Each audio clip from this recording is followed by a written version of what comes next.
Welcome to the Arsenal Vision post-match podcast. Well, then Perez has got the better of it, and he looks to get the better of Schmeichel, and he's done it. Wilshere's going to fall here for Alexis.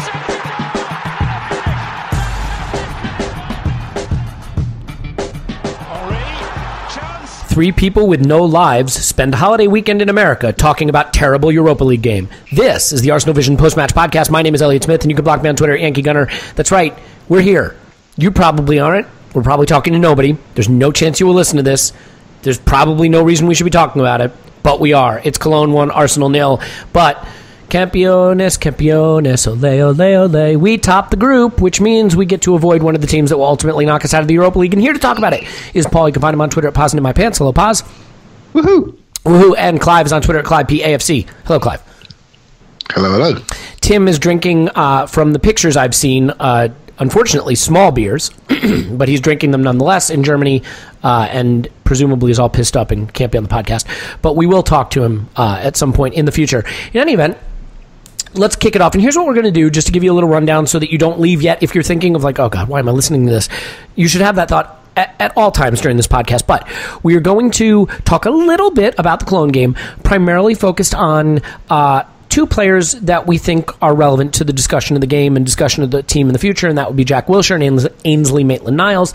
Then we will shift gears, talk a little bit about shake-up behind the scenes with the new scout that we brought in, sort of an important addition, and we'll get to what we think of that. And then we'll dive into Burnley a little bit. Along the way, we will welcome Scott in to give us sort of statistical look at the shitfest that was Cologne, but also what we can expect from Burnley this weekend. So that's it. That's what we're going to do.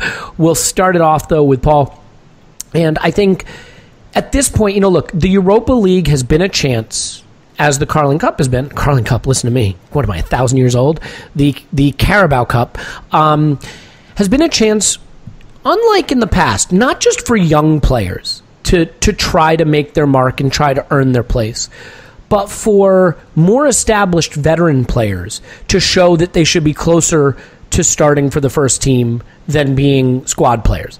And no one has needed to use that opportunity more, arguably, than Jack Wilshere, who spent last year out at Burnley, who is Arsenal to his core, been around since 10 years old. I don't think there's an Arsenal fan alive who doesn't at least hope Jack rediscovers the magic of his youth. But after an uneven group stage and with one game left, it's starting to be hard to see how the manager can trust Jack to become a starter again for Arsenal in the Premier League. And this game, I think, is interesting because he did okay, but again, in a game where we had a lot of possession, maybe not shining the way we would like. Did you see anything from Jack Wilshere that leaves you optimistic that the rediscovery of his brilliance is on the horizon? Well, I guess the short answer is no. Okay, so Clive, now... Yeah. So I probably we all saw the same thing. Kind of the first 2/3 of his game was pretty good. He shaped up nicely. He kind of created some stuff.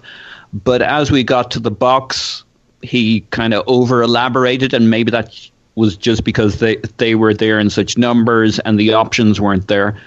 But it was that last piece we were missing. He actually had a really good shot laid on that could have turned the game around, and maybe the narrative changes a little bit then. But yeah, he's in a tough spot, and if you like, Arsenal is too, to work out where to from here, because he looks pretty good, but it's just not enough to break into the first team. And it's got to be very frustrating for him. He needs more games than this to get to his top level, but they also need to be more meaningful games, and that's the catch-22. I think he said something about when you play every 3 weeks, it's very frustrating, and you can relate to that. And also when you play against Cologne, and they offer so little as a game. We had so much free space outside of their box, and then you get to their box, and there's 10 of the fuckers standing there. Yeah, Giroud has to be frustrated. It's just got to be, you kind of think of these, we talk about having two teams kind of going out in two competitions and toggling back and forth between them. But it's really frustrating for the experienced guys playing in this setup, because either they don't quite have the players around them to make their particular game tick, or just the overall team doesn't tick the way if you're playing in the first team in the Premier League, you're getting a real run out. So it's got to be a lot of frustration there. I mean, do you think that the presence of two non-offensively minded midfielders in Coughlin and Elneny, and Elneny sort of the quintessential keep possession, safe passing player, Coughlin is whatever Francis Coughlin is, but like, I mean, they're not going to make the third man run particularly. They're not going to link up and creating intricate moves that Jack can use as a platform to be that playmaker. I mean, is the ultimate exculpatory evidence for any of these players just that the team is such a mishmash and that there's probably a dearth of quality to build that platform for attack? Yeah, and even within that, maybe that's a fair statement, but there are also some players where, like, let's take Elneny, who's actually a pretty good midfielder, but he suits a certain type of player, and when you put out the second 11, it is what it is. And, you know, there were no wing backs. We'll talk about Maitland-Niles, and he did great for 90% of it, but that final ball, the cross, let's come on to that. And just, because that's a big part of what I want to talk about next. Yeah, so just to wrap up on Elneny, maybe he was well above the average in terms of ability on the field, but it's not a setup that necessarily suits his game or a game that suits him. So I just think it's fodder for a great deal of frustration. Although you can say at the end of the season these guys get 15 starts or whatever they may end up with at the end of the season, they got to be mightily frustrated as individuals. It's not quite the rosy story of, well, these guys play in the Premier League and these guys play in the Europa League, and then we'll get to the group stage and God knows what will happen then. So the knockout stage. I think that the problem you have, right, is that if you are that squad player or two that gets thrown in with the first 11, you get a chance to show that you belong in that group. When you are 11 squad players, what are you showing particularly? Clive, I mean, obviously Jack is a player you really have, you've stated on this podcast, you pinned some hopes on, that you want to believe, you want to see him be the future of Arsenal at the number 10 or in the midfield or wherever the hell it's going to be. But like, at some point we have to ask ourselves, is it that Jack isn't shit, but Jack isn't poised for this brilliant future? I mean, at this point, are you ready to start to draw some conclusions as a coach of young men? I mean, what would you be telling Jack he needs to do, or is he not doing, that is missing from his game right now? I think when he first came back, sometimes when you had an injury, you come back, you come back really quite fresh and you come back really enthused. And then after a period of time, you sort of hit a bit of a physical wall.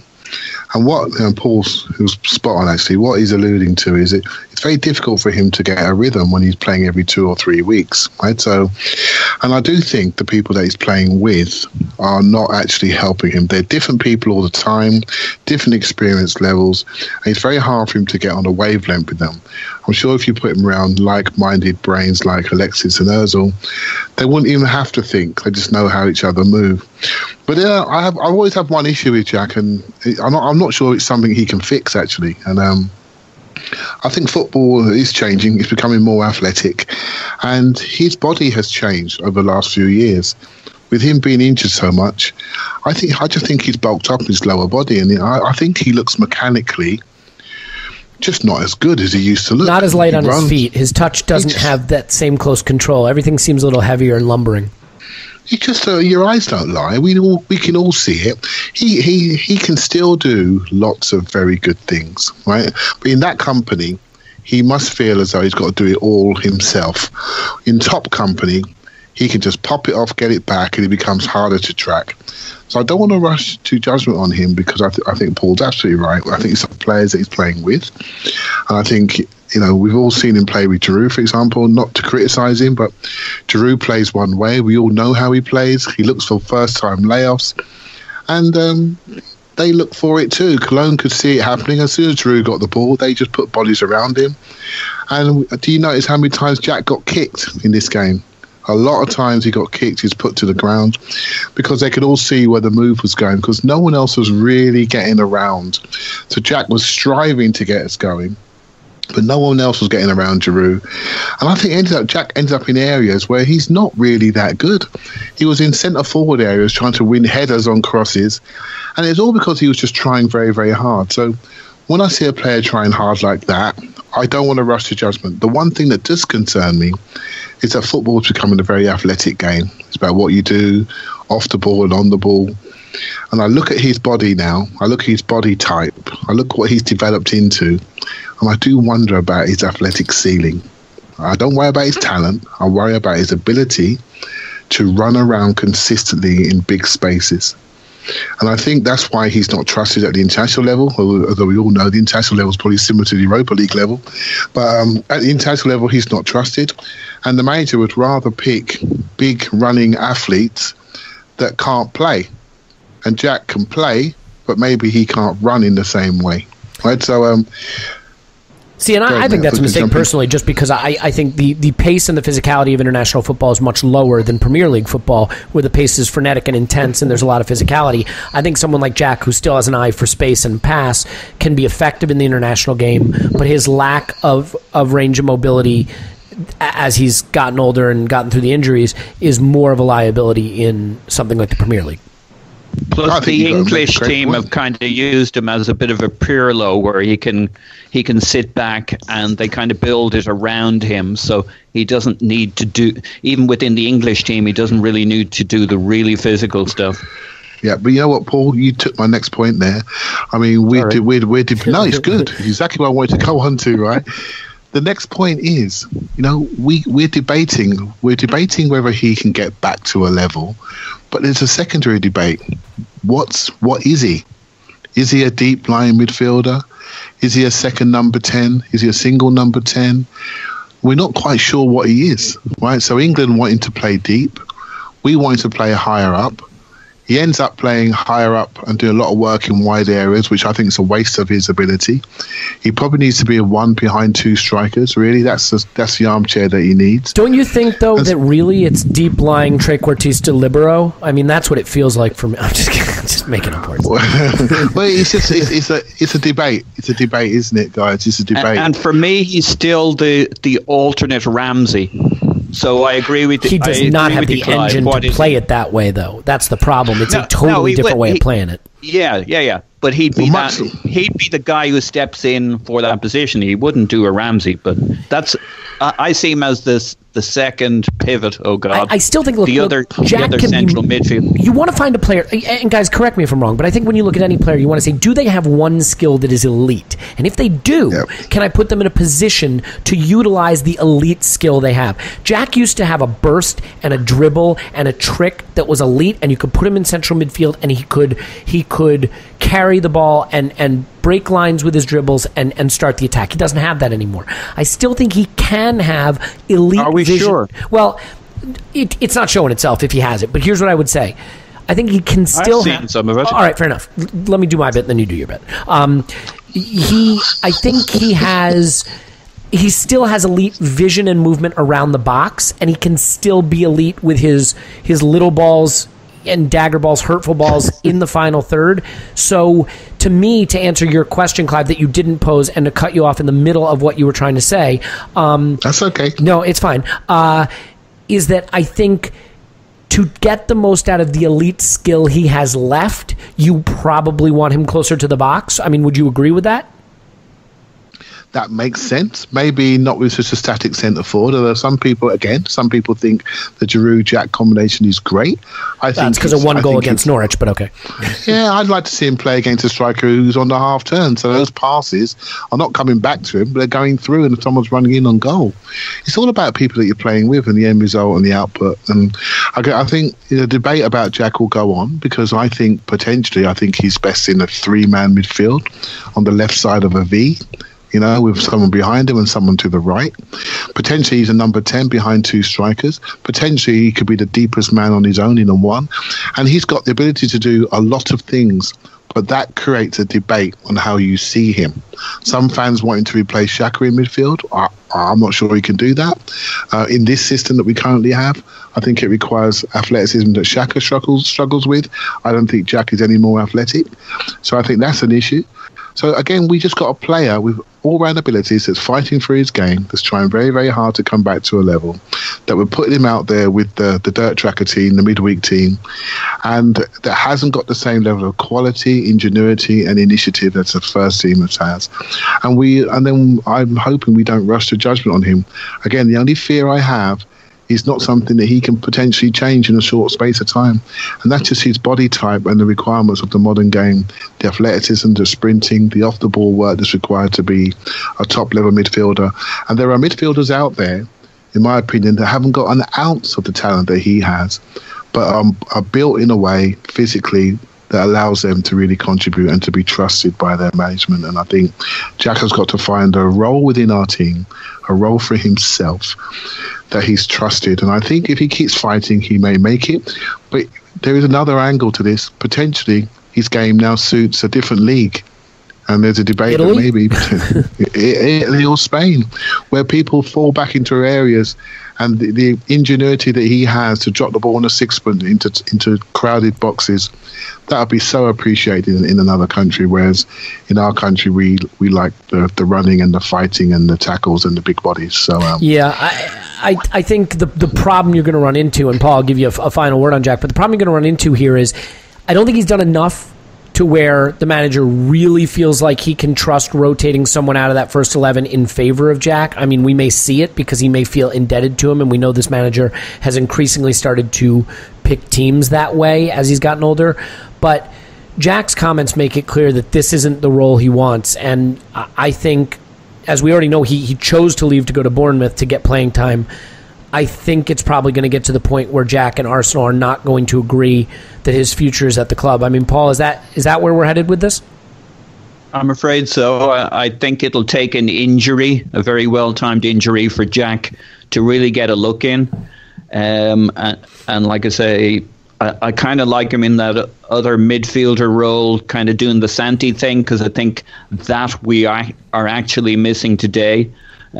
So he's going to need an injury and a run in the team for your scenario to change. I think. I think from his comments, he sees it that way. The manager has been very hands-off, non-committal on him, selling him to the English public as a viable option for the World Cup team, but not committing himself on him. So, yeah, I think that's what we're going to see. Let's do this. And I think it leads into the Ainsley Maitland-Niles thing, in that it's what does the team need?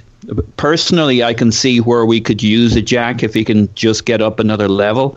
And it's kind of pretty similar to the spot we probably need in Ainsley Maitland-Niles, but we also need wing backs. But to me, he did a great job last night, but he's not a wing back. Let's do this. Let's hear from Scott for statistics, because I think it addresses that a little bit. Then we'll come right back to you, Paul, and get your thoughts on Maitland-Niles' performance. We'll talk about sort of whether he's put himself in the manager's plans and where on the pitch that would be, and maybe why he didn't do as well as he could have done, but we'll come to all that. So what we're going to do is we'll talk to Scott. We'll get the statistical analysis. We'll also go into some stuff with him about the Burnley game that's coming up. Then we'll come back and talk Maitland-Niles.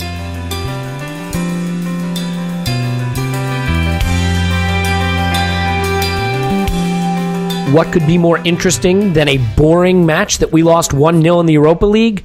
The statistics of the boring match we lost 1-0 in the Europa League, and that's why Scott is here. You can find him at O_that_crab. Scott is our resident statistical expert. You can also find his stat stuff on crabstats.blogspot.com if you want to dig through that. Scott, I appreciate you mining the data gold that is the Europa League game we had at Cologne, and I think the first thing we want to talk about just right off the bat is Jack Wilshere.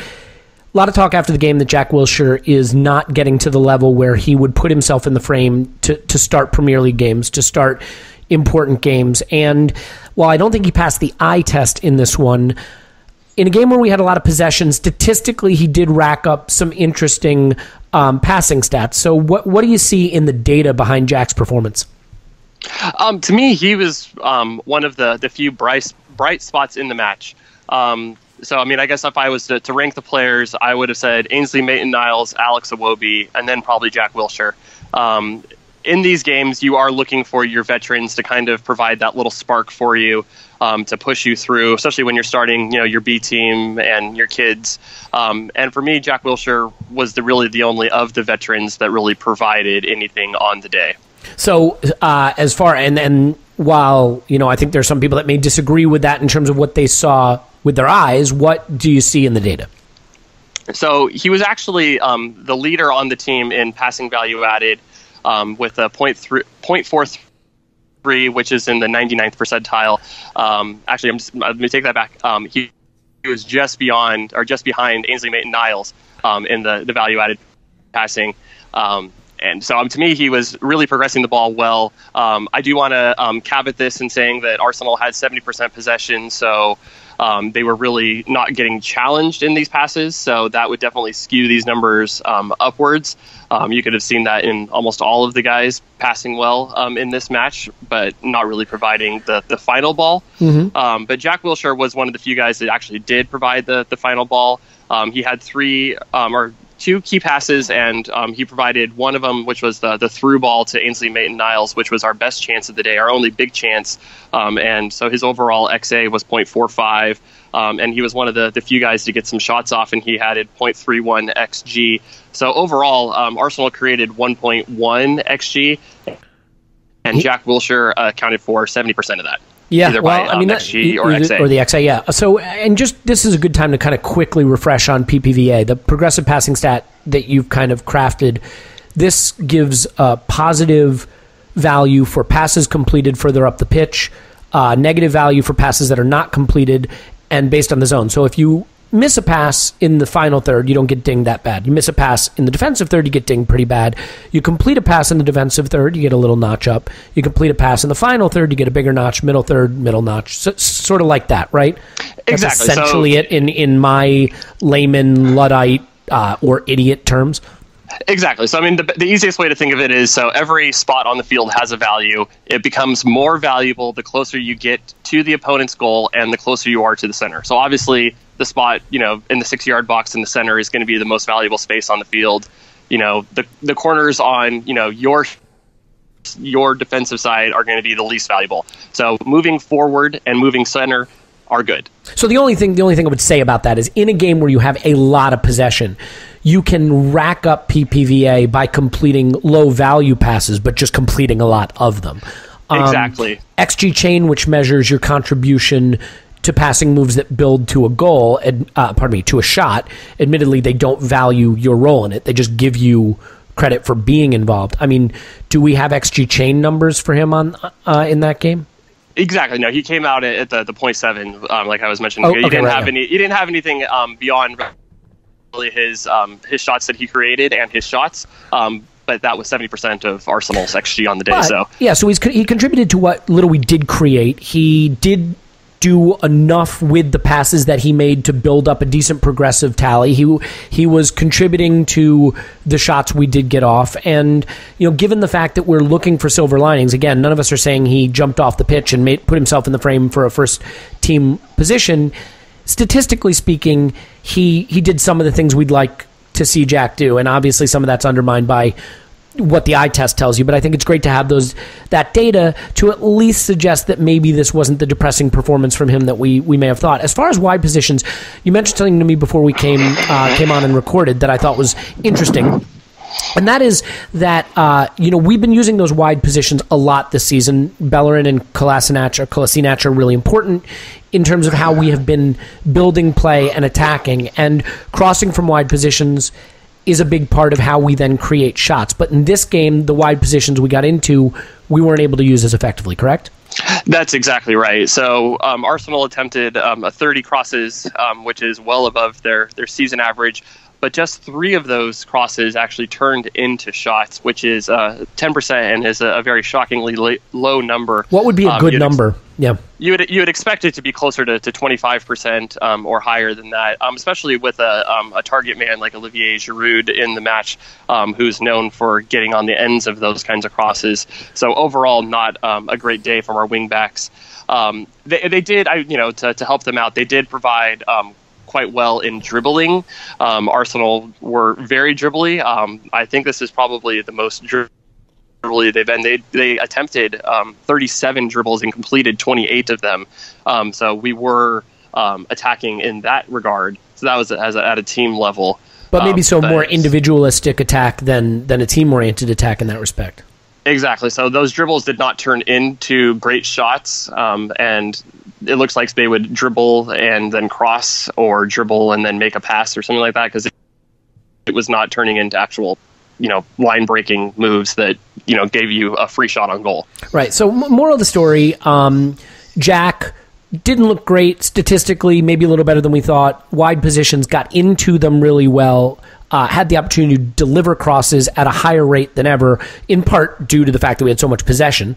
But it was from those positions that we failed to execute, and where we kind of let ourselves down, at least statistically. 30 crosses resulting in 3 shots. You mentioned Giroud. Some of the criticism has to go to the wide players who were delivering crosses, but it wouldn't be me if I didn't say, does some of the criticism belong with Giroud? I would definitely say it does. So he's another one of those guys you would look to provide that moment of magic in this match. And he had 0 shots on the day, and just the one key pass, and that one key pass fell to Francis Coquelin, and he is not one that you would expect to actually complete it, although he did have a couple of fairly good shots in the match. And I am so wanting to see what kind of celebration he has afterwards. Francis Coquelin's goal celebration is one of those things that we're just going to have to imagine in our head. I don't think we're going to get a chance to. I guess, look, when you have this much possession and your center forward doesn't have a shot, that's problematic. And you can certainly question the build-up around him, but at some point, your center forward having no shots and one key pass in a game where you have that much possession is worrying. Let's move off of this game because my ears are bleeding just from having to hear us talk about it. We have the Premier League at the weekend. It's the return of the good players who are good at football for us, and hopefully not for them. But Burnley are on the same points that we are, which is pretty incredible. They are hardly conceding. I think they've conceded, 9 goals this season, something like that? Yeah, I believe it's... I think it's 8 non-penalty goals. Okay, that's what now I have written down here. So this is the thing. Burnley have conceded 8 non-penalty goals, but on expected goals against, they're dramatically overperforming. You want to talk a little bit about the statistical anomaly that is Sean Dyche and what we can expect and why they're conceding so far fewer goals than we would expect them to?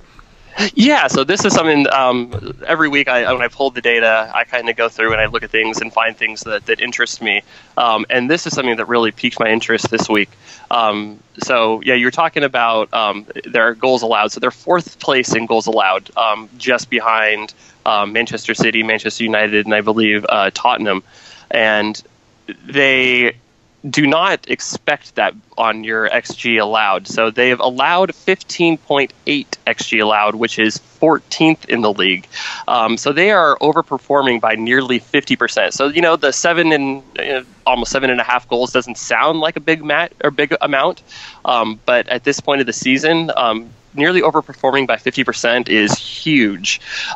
So there's a special tool that Danny Page has created that you can put in all of the XG for every chance that they've had, and you can run a simulation of it.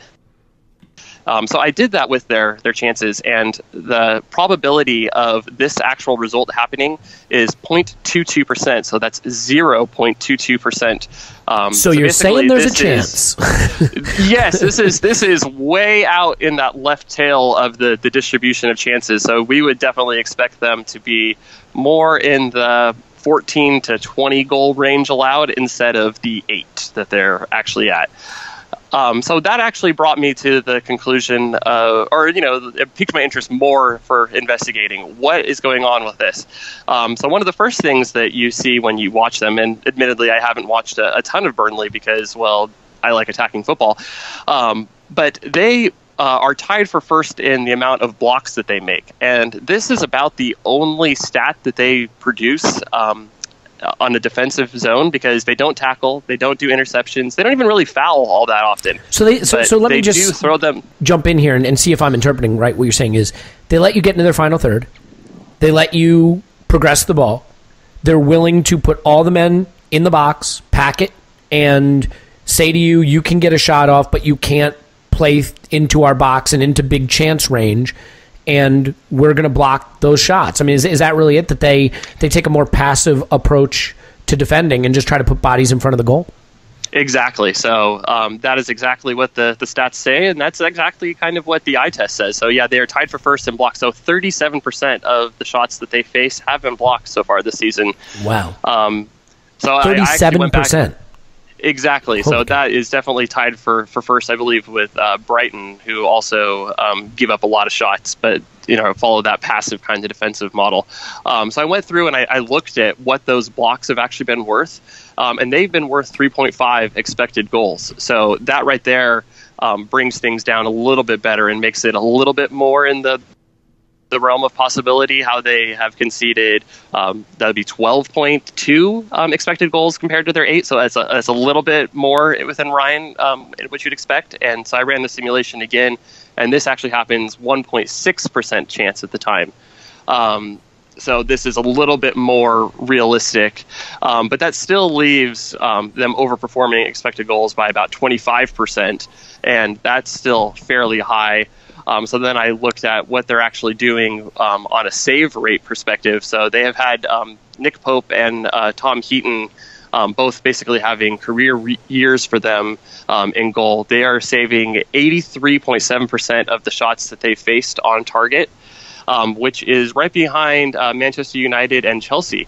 But I wouldn't really classify the Burnley keepers on the same level as a David De Gea or a Courtois as an elite goal stopper. So you're saying this isn't just indicative of their skills. This is indicative of keepers that are playing out of their mind. Exactly, and that's what the research suggests. As you look at save percentage, it's not something that is a repeatable skill. Once you get to this elite level, almost everybody is going to be in a fairly narrow band of true talent. So where you would expect it to be in that 65 to 75% range. You could have, a season or two where you're better than average, but it's not something that you would put a ton of stock in repeating. And part of that could be just in the measurement of, we don't know necessarily where the goalkeeper's positioning is in relation to where shots go. So the crude measurements for goalkeeping are still in their infancy. Mm-hmm. But just the general is save percentage is not reliable, and things that are this high generally regress.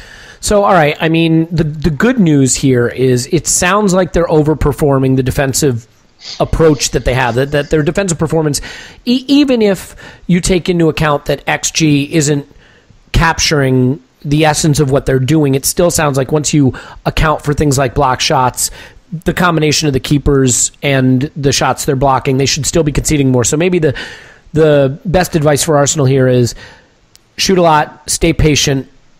They're bound to let one in. The odds can't keep going for them. The luck can't keep going for them. Just don't get frustrated. Because it doesn't sound like you're going to play your way completely through them to a big chance. Maybe this is going to be a game about taking the half chances, and a lot of them. Yeah, and I think if they're able to get that early goal and force Burnley to try to leave their penalty box, this is going to be a game that would really turn things around. But if Burnley are allowed to sit back and counter, it could be a long day. So I think this is definitely going to need to be a game where Arsenal do take advantage of their width and move that ball back and forth and move Burnley side to side as fast as they can to try to create those little openings that they can exploit. Yep, I would hope so. And lastly, just real quick, they don't score much though, right? I mean, this is a game where we can probably start that first 11, commit a lot of resources into the attack. Maybe that third man run from Ramsey can be important because they're not going to create a lot. No, and they are overperforming on offense as well. Not nearly as dramatically, but yeah, they have 11 goals from 7.8 xG. Where's that rank in the league? I didn't check that. Okay, so no problem. I don't have that. It sounds low. It's definitely low. Actually, if you look at my team ranking, I have them as the worst team in the league, which they are definitely overperforming where I would expect them to be. Well, maybe this is where the tide turns. Yes, and the big thing from them is 30% of their shots come from headers, so they are that prototypical English team, I guess, with the let's get it high and wide fast and cross it in the box and go to our big guys to try to score. Yeah, I mean, the reality of it is, I mean, set pieces aside, we've actually, I think, been pretty good at keeping out headed goals. So, maybe that doesn't play into our weaknesses as much as the teams that can counter with pace and playing behind. All right, well, you know what? We've talked enough about a terrible Europa League game and a middling Premier League opponent. So let's wrap it up there. Scott's on Twitter at O_that_crab. You can find his fantastic work on crabstats.blogspot.com. Scott, as always, we appreciate having you on. Thank you. And we'll talk to you, I guess, after this game and see if it went the way we thought. Hopefully it does. All right, cheers. Thank you.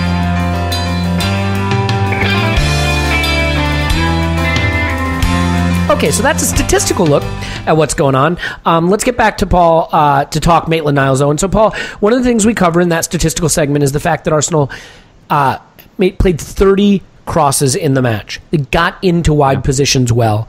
3 shots came from those 30 crosses, from those good advanced wide positions. And that's really poor. That's 10%. Average would be 25%. So we weren't delivering the ball well. But what it says to me is you're playing people that aren't wingers. So their final ball from wide positions is naturally not going to be as honed because that's not what they've been developing as a skill set. But their ability to get into those positions shows the ingenuity and the running and the dribbling and the tricks and the speed and the athleticism that you would want potentially in the middle of the pitch, not to mention the incredible number of dribbles we pulled off. So is it fair to say that Maitland-Niles shined in the qualities you'd expect a midfielder to shine in who's playing on the wing, i.e. getting into those good positions, but then failing to deliver the final ball? Yeah, and to be honest, I thought he did reasonably well on the final ball for a guy who doesn't play that position. I thought this was probably his best game as a wing back, but it still showed the gap from what Giroud really needed and what Wilshere really needed coming in from the 10 spot into the middle. I thought he did great for that 80 to 90% of his role there. We were extremely dribbly, as Scott covered. Maitland-Niles and Jack were a big piece of that. And so what... Which is a skill, by the way, that if we're if we're talking about first team opportunities, aside from Alexis, we don't have dribblers in the squad anymore. So having some guys that could potentially add that can be useful in certain games. Yeah, absolutely, and he can break the lines in midfield. We've seen that before. We just haven't seen it very much.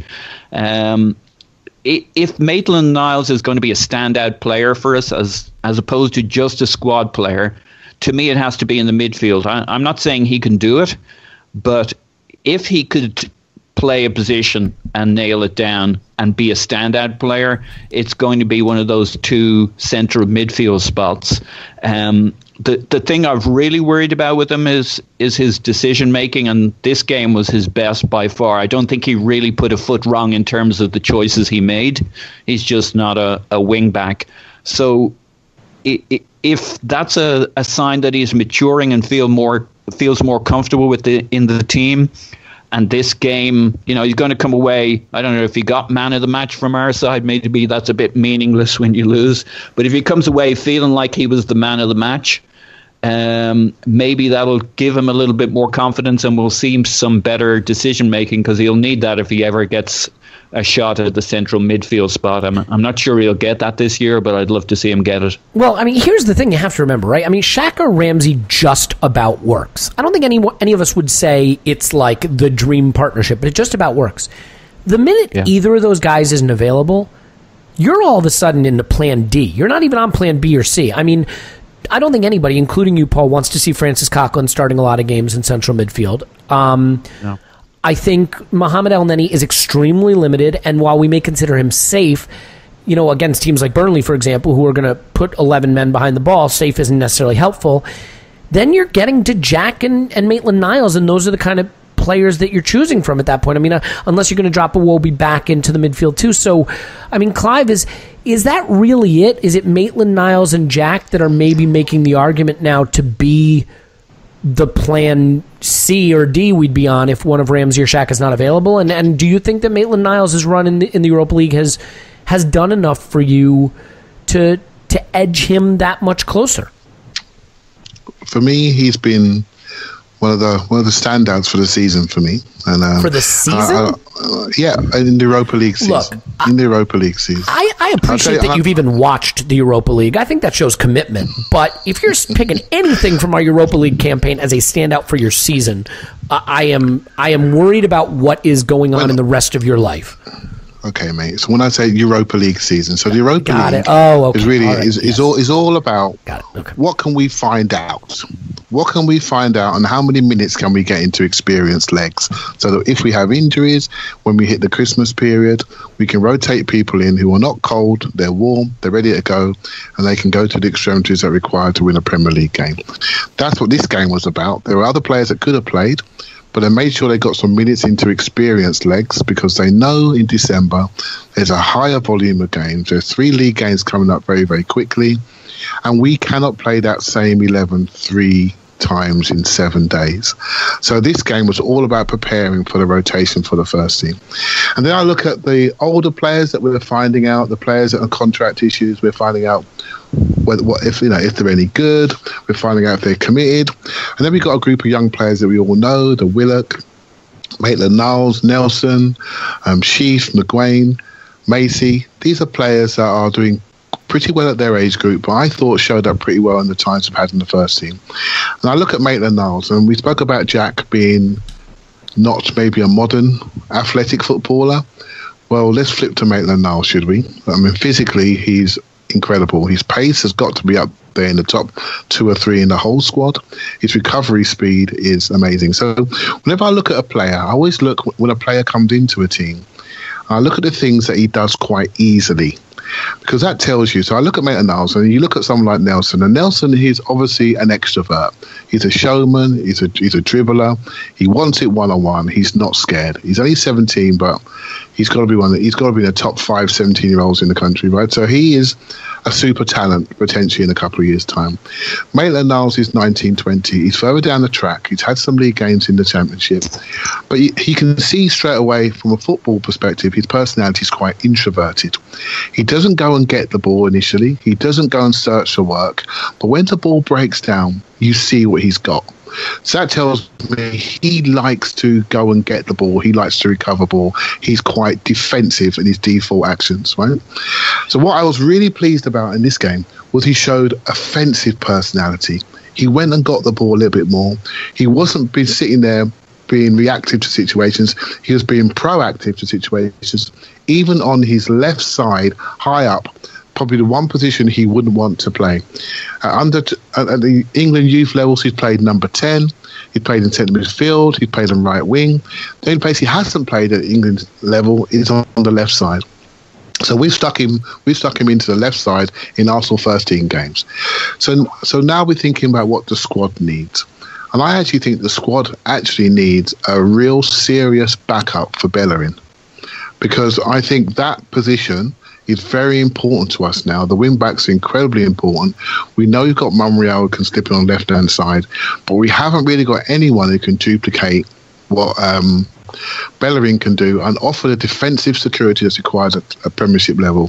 So I do see an evolution for him. I see him potentially being the right wing-back cover, and then eventually, once he gets more experience, hopefully replace, and I don't mean to pick on him, Paul, but hopefully to replace a Coquelin or El Neni in the squad in one of the centre midfields. If you're managing a squad and you're managing pathways, you have to be looking at those 2 or 3, those 2 players and saying, okay, this guy needs to force them guys out of the club by performing like he did last night, because then he's going to make me question what I'm going to do. He's going to make me question, should I carry these experienced players on heavy wages that are not playing, or should I give a youngster a chance to cover 2 positions, centre midfield and right wing back, and I can develop my squad accordingly.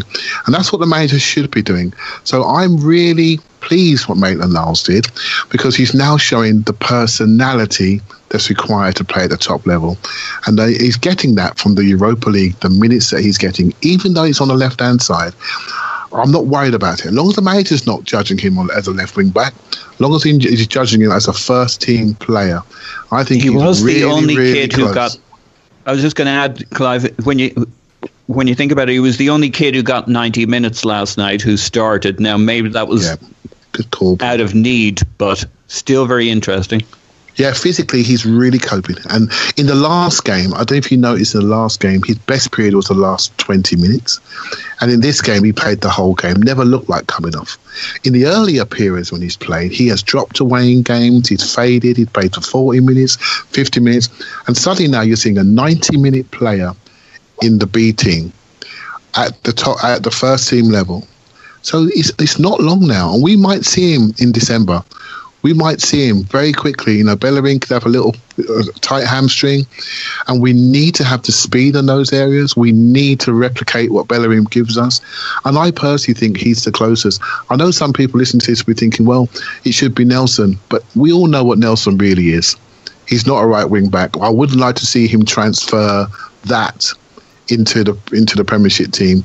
I'd like to see him get opportunities that maybe Theo Walcott has got historically, and into the higher position and take minutes in that area, and then he can develop his confidence in the first team that way. So that's how I extrapolate forward with Ainsley Maitland-Niles, and that's how I see his future developing in the next 2 to 3 years. I think it's very important as a club we create the pathway for him, because I think he's got something. And eventually, I know people are going to think, you know, you're off your head, Clive, but I see him as a centre midfield defensive player, very similar as he develops in his body. In 2 to 3 years' time, I see him in a Victor Wanyama type role, a really destructive type role where the ball comes in and he can move it out on the pivot, but really be destructive in the challenge, really be quick on the recovery. That's exactly what Wanyama is. And I see him developing into that player in the 2 to 3 years' time. Interesting. That was comprehensively handled, Clive, I have to say, and articulate and spot on. And I know I learned a lot. I think everything you said is absolutely correct. What I would ask you, though, and I think this is the issue, right? There is a point at which you just have to buy your first 11, right? I mean, you're lucky if you have one or two from your academy. Would we agree with that? I mean, the best teams in the world are lucky to have one or two from their academy. But the squad is interesting. And it's so hard to find great squad players because great players don't want to be squad players unless they're on $300,000 a week. You know, and so unless you're Manchester City, how do you build a squad? I mean, isn't it possible that Ainsley Maitland-Niles is good enough and hopefully dedicated to Arsenal enough to put on a decent wage, to be that utility player that is, when he comes into midfield, you feel good about it. If he has to deputize at another position, you feel he can do it competently, and maybe carves out a full and a rewarding Arsenal career on the fringe of the first 11. I mean, is there anything wrong with that? I mean, do these guys... Because isn't that really the hardest thing to fill? It's, if you spend enough money, you should be able to fill a first 11 full of good quality players, but it's not so easy to find guys who you trust to come off the bench. Paul, what about you, Paul? What do you think of this? Yeah, sorry, mate. Go ahead. No, absolutely. Yeah, I see where you're going. I think that works for everybody but Ainsley Maitland-Niles, who's an England team member at his age groups. So, but what if the choice is go to Watford or go to? I mean, maybe Watford's a bad example. They're kind of, well, I was going to say up and coming club. I don't know. I mean, hard to say. But I'm saying if the option is down the table, not living in London, not playing for the club that you've been part of the academy, and arguably not even on the same wage, because a squad player at Arsenal could potentially be making more. I mean, at some point, do you say, I can probably just about cling on to my England place, but have a better career on the fringes of an Arsenal team? Yeah, I still think, a young man at that age, he's 20, he was 20 in August, he's going to want to go for it, and his agent's going to want him to go for it. Yeah, he is. And life is young. Iwobi is a much more interesting one, right? Because he's right there. Is he a first-team member, or is he kind of 1.5 rather than in the 2.0 team? Within the next 2 seasons, Iwobi will expect to be a big part of the starting 11 at Arsenal, or he will be somewhere else. I think he will back himself to have that big career. I don't know if Maitland-Niles is on that level.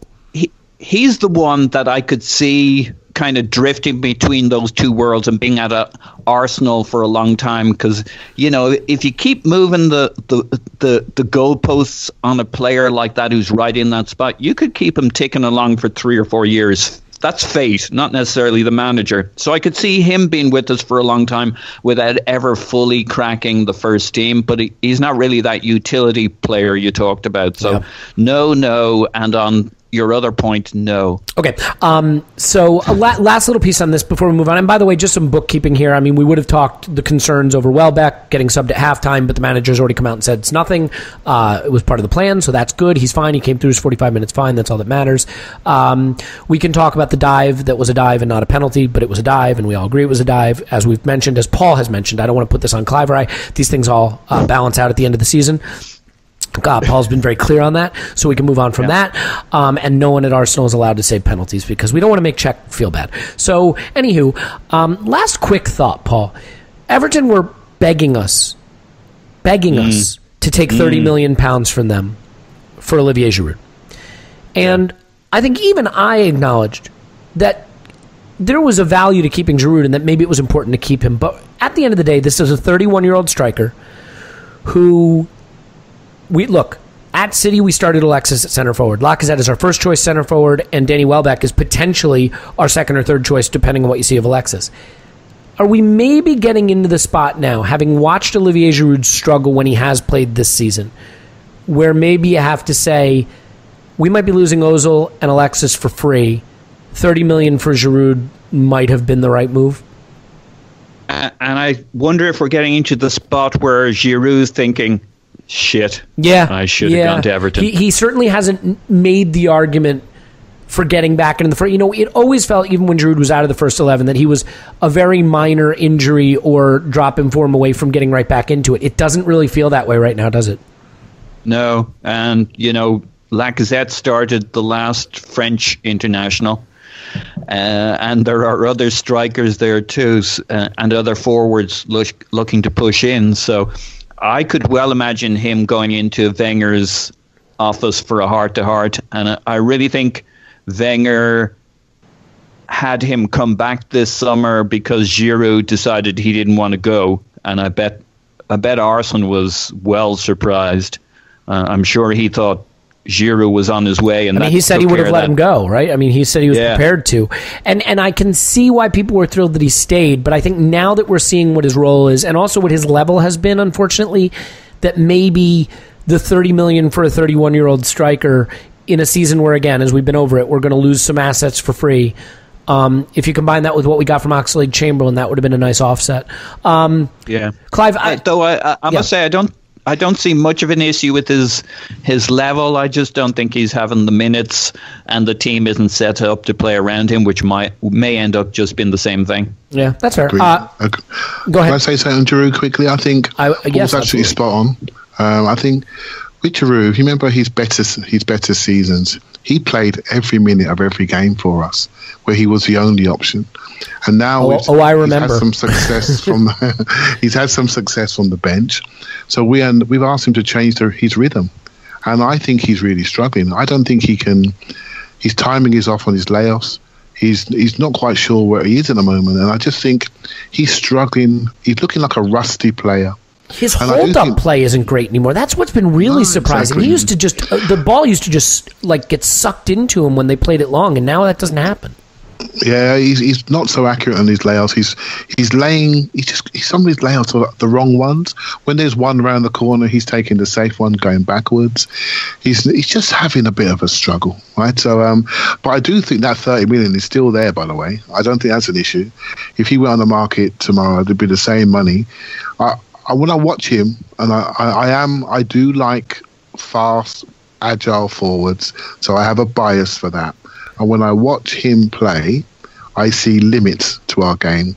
I see us in areas in the pitch where we don't want to be. I see centre halves that look comfortable, and we didn't surround him with people with speed. Welbeck did quite well for half the game.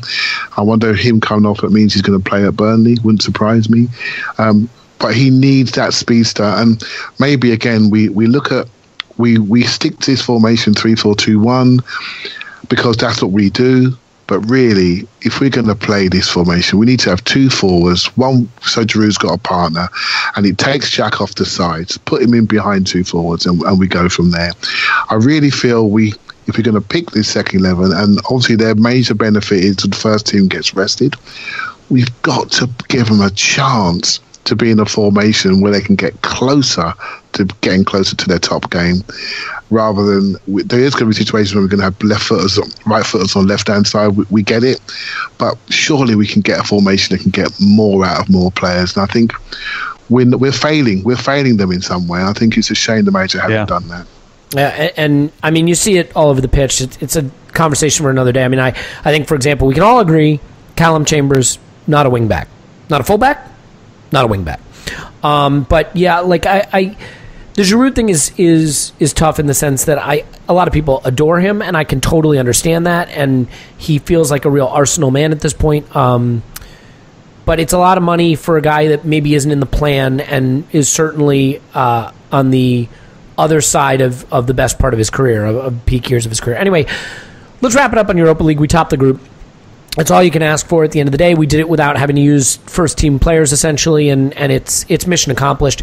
I think it'll be kids in the last game, or hopefully I think it should be kids. I mean, as Clive has pointed out on Twitter and on this podcast, this is a chance to develop for the future, and you rarely get that in competitive games in the season, so let's hope they do that. The Catalyst for Change line got ridiculed quite a bit when it came out, but we have actually started to see a little bit of change behind the scenes at Arsenal, and whether it is happening against Arsenal's wishes or with Arsenal passively accepting it or actively participating in it, there are things that are changing, and Arsenal made a pretty critical signing to the backroom staff last week. Sven, whose last name I will not say because I don't know how it's pronounced, the superstar scout from Borussia Dortmund, who is known as Diamond Eyes, and it occurred to me that possibly Stan Kroenke agreed to buy him because they thought they could gouge out his eyes and sell those diamonds. Diamond Eyes is now part of Arsenal. The man who found Christian Pulisic, who we love, Aubameyang, Lewandowski. Yeah, this is a guy you want, and this is a guy we now have. And Paul, I mean, first of all, do we owe Ivan Gazidis maybe a little bit of credit, or whoever we think it is, for capturing this talented scout and making the decision to move on from Steve Rowley? And how important an acquisition do you think this will wind up being? Yeah, I mean, you got to give me some credit. Ivan Gazidis is my Francis Coquelin at board level. I've been defending him when others didn't. I have been his staunchest defender, I think you'll find. Okay.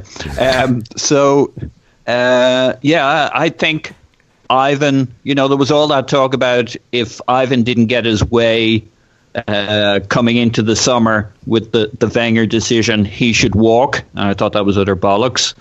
Well, your point, and it's starting to bear itself out, is why not stay and try to make the changes you want to see at the club anyway, and maybe that's what's happening. Yeah, I mean, if he's getting obviously Stan had to sit down with both Arsene and then with Ivan and give them a rationale and a roadmap forward.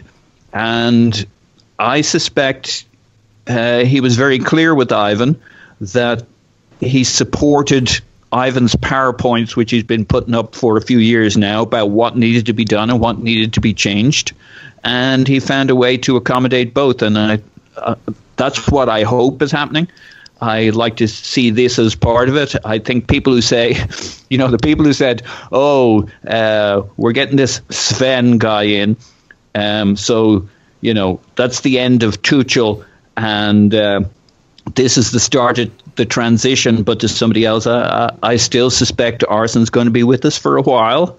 But if Arsene can parlay himself somewhat into a more of a Ferguson role where he loosens up and gets more of these guys in. I mean, Arsene was pretty critical, I think we saw last year, of scouting. And he named examples including Kante. Well, that came through Gilles Grimandi, and that came through Steve Rowley. So there was some implied criticism of some of his stalwarts, some of his generals and captains. So Wenger, hopefully, is seeing that he needs to freshen things up. I can't imagine a team and a person that Arsene would have more respect for than Borussia Dortmund over the years, and this guy in particular. Dortmund, as I understand it, have been pretty good working with stats, and obviously a big piece of this role will be the interface with Stats DNA, with the squad on the field and with scouting. So this guy brings a huge amount of credibility, which I think is necessary to join the dots. And I guess the other thing that really intrigues me about this guy is, he's had Dortmund look at a lot of players, but he's probably had Dortmund. He's had a bit of a falling out or a cooling there over the last year or two. He probably has a Rolodex, if they say that these days, of players that Dortmund didn't go for that he's had his eye on for a while. I wonder what that non-compete looks like and what kind of list of players he's not allowed to discuss at Arsenal. But I'm sure there's the ones that they have in the hopper for Dortmund over the next year or two that they have an eye on, but I bet there's a whole bunch. Yeah. Well, you know what's interesting, Paul? I mean, we haven't really failed buying from the top shelf, right? Lacazette, Ozil, Alexis, I don't think any of those were failed buys. I mean, you can have your criticism of any of them and all three of them, but ultimately I think we're pretty happy with that, and I realize it's early in the day with Lacazette, and granted, Shaq is 50-50. Some people think he's absolute garbage, some people think he's good, he's in the wrong system, and some people think he's just plain good, but the issue is, you don't really need a top scout to buy £50 million players or £80 million players, £100 million players. Like PSG didn't need a scout to tell them to go buy Neymar. They just needed a lot of soft power and underhanded dealing. Anyway, but what we haven't done is we haven't found a Kolo Touré in a while. You know what I mean? A guy no one's heard of, who you buy for $1 million and you sell for $100 million. And granted, that's very, very rare. But the Ousmane Dembele's, Dortmund, what they've done with Ousmane Dembele and Pulisic and Aubameyang, although they never sold him, Lewandowski, Royce. I mean, all of these guys, these phenomenally talented players. I mean, Gundogan, obviously injury hampered what he could have been and what he is. Kagawa. But look, I think the question is, Clive, can he make the difference at the level where we've missed out?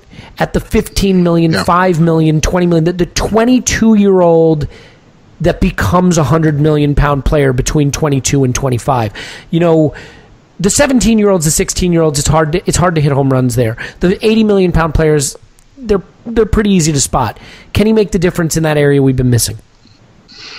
I think this is really, really an interesting moment in our history. Really, I think we've had a few people come into the club, and what I found quite sort of curious is we haven't heard a single word from them. So Jens Lehmann's come in, apart from releasing the book, we've not heard from him. Right? We've had a new contracts person come in, we've not heard from them. Right, so we've had some people arrive. We had the new fitness guy come in. We've not heard a word from them. So that tells me things are going on quietly. You can look at it, be cynical. You can say, well, I haven't heard from these people because they're not aligning themselves to the current regime. They're waiting for a change in the regime. So they're just coming in and they're staying quiet. Right, so that's one way you can look at it. Another way you can look at it and say, okay, let's be positive, Clive. Let's think you've been asking for people renewal in the background for about 3-4 years, and we're renewing the people. The people that are going will be at the club a very long time. We need to renew. Now look at the announcement for this guy, and Wenger announced it, which I thought was really good. It wasn't a Gazidis announcement. Wenger was quoted on the website as announcing it, which means he must have been involved in the recruitment, which means he's behind it. So I'm pleased about that. So the debate around whether it's Gazidis or Wenger or both, maybe that just goes away, and it's an Arsenal signing into the club. And what he does, I read some articles this week. I've been doing my research like everybody else. And what seems to be his speciality is exactly what you allude to, Elliot. He seems to be able to extrapolate forward and see the player that's going to reach the top in his game, that maybe sees some talent that somebody has and sees in somebody something, the ceiling that maybe someone else hasn't spotted. And Kolo Touré is a great example. But another player that I think was where Wenger used to do this all the time, he did it with Gilberto Silva. He did it with Lauren. I mean, when he bought Lauren for $7 million and he was a midfielder and he transferred him to right back, and the heights that he reached, and he looked like a natural, never saw that. And Wenger used to have that eye for picking somebody, but not only picking them, but positionally moving them and absolutely maximising their talent so they could actually go into a team shape. And what we're seeing right now, we're not seeing that anymore. So the picking is 50-50, right? Picking a player is 50-50. But what he was so good at was really finding a role for somebody within the team shape, the team pattern, and maximising them until you couldn't be no one ever thinks that Lauren was a centre midfielder when he arrives. we should think of him as the right back for 2, 3, 4 years in the Invincibles when nobody went down his side. And if they did go down his side, they didn't come out with their legs, right? So that player was one of my heroes when I watched him. So it's that type of thing that Wenger used to do, which I feel he doesn't focus on in the same way. And it seems to be this guy's main strength. So I'm really hopeful. And as Paul alluded to, I think when he was in Germany, he was the founder of a statistics company or analytics company. Mm-hmm. And he brought that thought process into Dortmund. Well, guess what? Arsenal have already got one. They've already got their own company. They've already got their own proprietary data that nobody else has. And I personally, I'm sure you guys agree, feel that the future of football is going to go far more data-based than it is today. It's only going to get more of a decision process into our game. It's going to be data-driven decisions. Moneyball. In the future. It's going to be data. Data is going to drive our training patterns, what we do. It's going to drive our sports science. And it probably does already, but it's only going to increase. And so you need somebody that's open to that thinking, but also uses a human eye. And from what I've read, and I knew nothing about him 2 weeks ago, from what I've read, he seems to have all those attributes. So I'm really looking forward to that. And again, we talk about Arsenal being attractive. We talk about, I don't know about you guys, but whenever I go for a job, the firm name on the door is great, but you end up working for good people. And the more good people you have in your organisation, the more attractive you become. And that's a good signing. That's a good start. And we're starting to see some good people come in. And let's hope that makes us more attractive going forward. I work for myself from home, and I can assure you there are no good people in the organisation. Go ahead, Paul. I was going to say, it does juice up the January window. You got to think he has 2 or 3 players he has an eye on that weren't in Dortmund's requirements. I mean, they may not be looking for a wing back. They may not be looking for a central midfielder.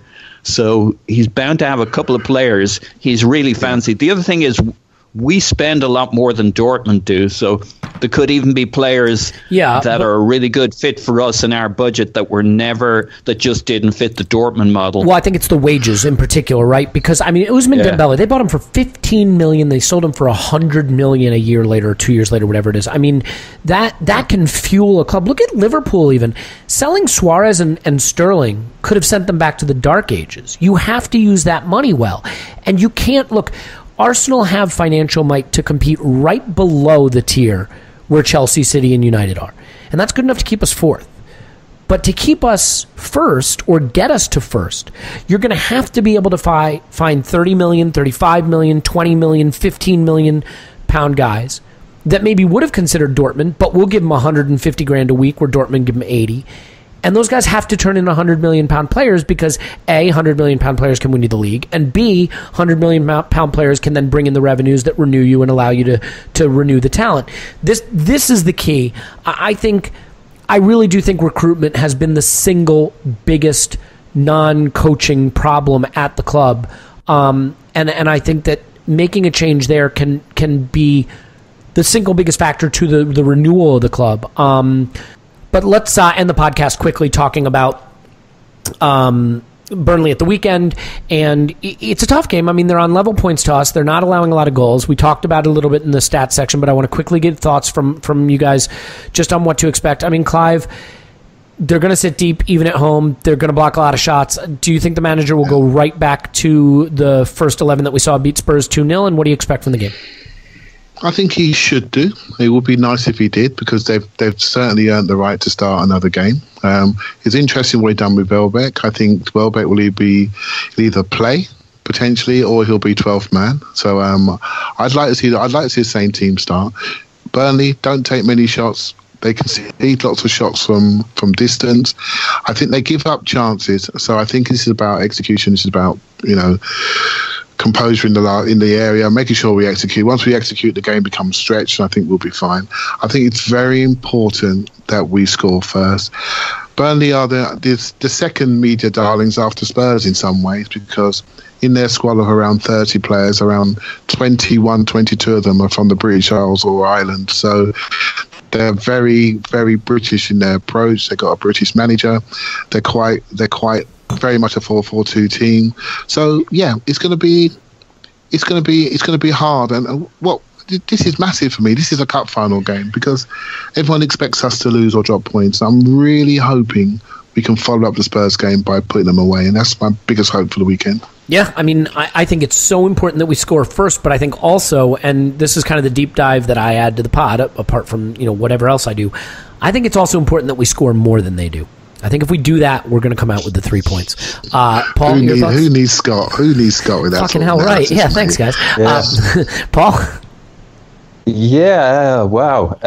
So I think we should take the Monty Python and the Holy Grail approach of we should roll the ball over to them from the kickoff and just keep playing the ball to them to confuse them, and then shout insults at them about their grandmothers and waving our nasty parts in their face. In hopes of getting them to try to attack us? Yes. So that we can then take the ball off them and transition them? Yeah. Yeah, that's what we should do. We should shame them into coming out.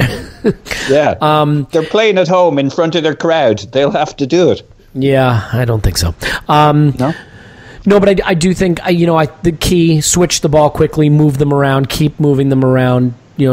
As Clive points out, try to get that opening goal. I mean, their keepers have been playing out of their minds. They've been blocking a lot of shots. Yeah. Just keep getting those shots and hope for a good rebound or a wonder finish. And you get that first goal, then you force them to come at us, and then they're attacking into the teeth of what we do best, which is defending.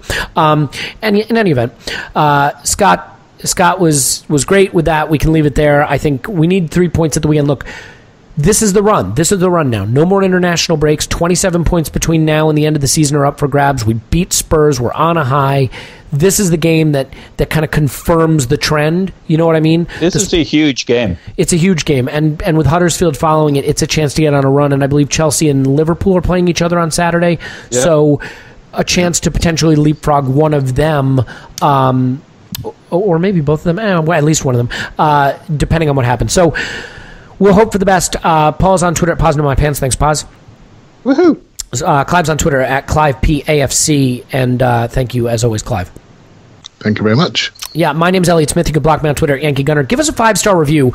I certainly wouldn't say we deserve it, but if you give us a 5-star review, you can write nasty stuff in the section, then under it in the description, and then people think that was witty and intelligent, and you will get lots of followers on social media. You will become a handsome and attractive person who has nothing but success in life. So I strongly recommend it. In any event, thanks for listening. We'll be back after Burnley, and we'll talk to you then. Cheers.